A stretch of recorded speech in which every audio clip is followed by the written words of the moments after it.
everyone, it's your host Seth the Programmer, and today we're doing another Naruto video. Thank God. I love doing these videos. But we're gonna be talking about how fast is Naruto. Is he, well, not really how fast he is. We're just gonna be touching up on, is he faster than the speed of light? Okay. Because I feel like touching up on whether he's light speed and how fast he is exactly are two different subjects. I might touch up on exactly how fast he is in a different video, but for today, we're going to be touching up on, is he faster than light in the war arc, not in the last, or not in the Boruto era or whatever, because I'm going to be saving that for a Sasuke video I'm actually going to be doing. I'm touching up on adult Sasuke, you know, from the Hokage Naruto era or whatever the fuck. But for now, we're just going to be touching up on the war arc Naruto, you know, when he had the true seeking orbs and when he fought Sasuke and all that. So the first thing that you should really, when you're talking about Naruto's speed, the first thing that comes to mind as a debater is Madara's Storm Release Light Fang. Okay, so let me read this for you. In the data book, okay, this technique, Sage Art Storm Release Light Fang, a ninjutsu used by those who gain the Six Paths power. They emit a beam of light to bisect their enemy. Like a sharp and pointed fang, it cuts all things with the speed of light, making it impossible for the enemy to evade even one swing. Which is kind of ironic considering Naruto is dodging it in that same exact panel. But let's go over what this is. In the anime, Naruto is coming at Madara. He has a staff out. He's trying to slam Madara with his staff. And I think one of Madara's limbo clones catches him or something. And then Madara tries to shoot Naruto.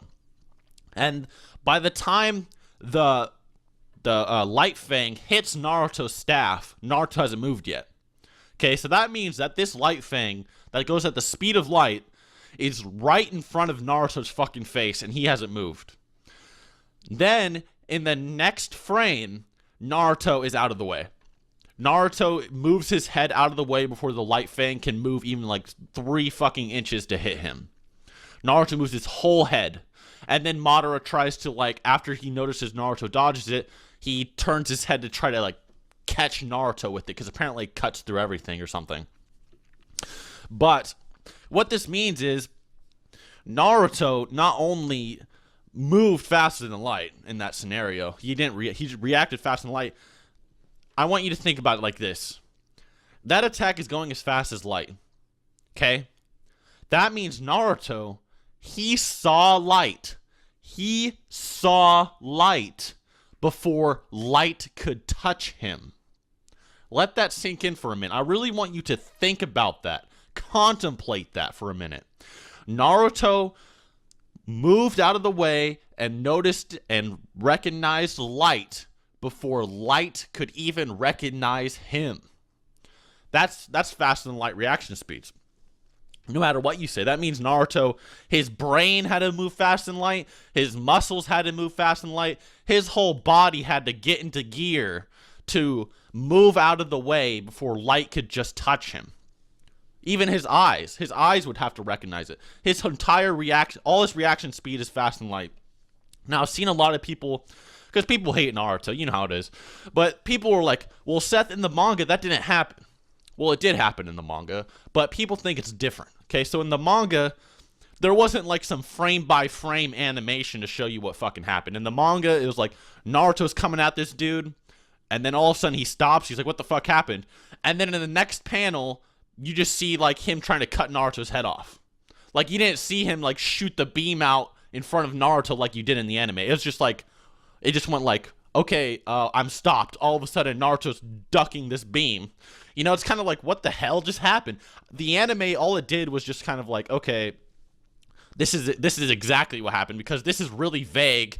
And if you're trying to animate this, you have to draw like this.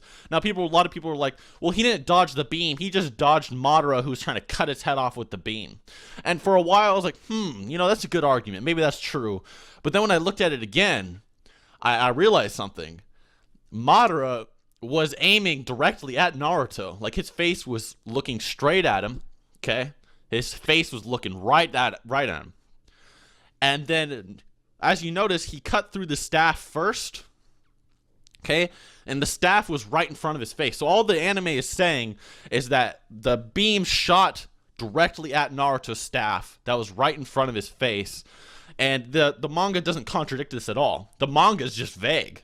If anything, the manga is just vague as fuck, and the anime just kind of cleared it up. Like, because if you were reading the manga for the first time, you're like, what the hell is this? So the anime is not contradicting the manga whatsoever. If anything, it's just supporting it, and it's honestly does it a way better job than the original source material. And then when people hear that, they're like, that's an outlier.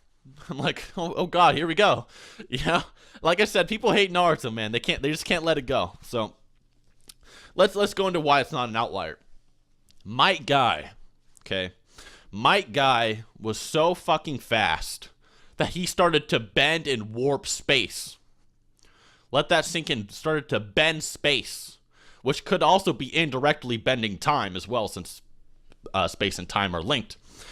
But to bend space, I mean, in physics, it's physically impossible to like just bend space with speed. But when you go a certain speed, you reach a certain mass, and when you reach a certain mass, you can bend space. Now, the only thing in nature that really bends space is a black hole. I'm not saying that Might Guy has the mass of a black hole, okay? Because if he did, you couldn't see him. You wouldn't be able to see him at all. And on top of that, he'd be obliterating everything around him. But he is relativistic to at least being at least light speed. He's at least relativistic in speeds, no matter what you think. Because to reach a mass capable of distorting space-time around him would require near light speed, travel, if not far greater, considering, black holes actually fucking ass rape light. You know what I'm saying? Light can't even escape a black hole. So he's at least relativistic, actually massively relativistic, lowballing.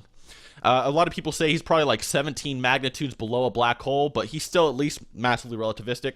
And then Madara is reacting to this guy. He's like, Madara could have killed Might Guy numerous times in their fight, by the way, if he didn't get saved. So Madara's coming at this guy, throwing true-seeking orbs, blocking him, whatever the fuck.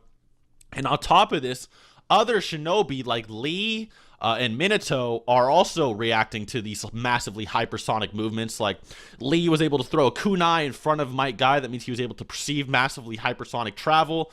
Minato, point blank, teleported in front of Might Guy and was able to activate his jutsu again before Might Guy even moved an inch, while going massively hypersonic speeds.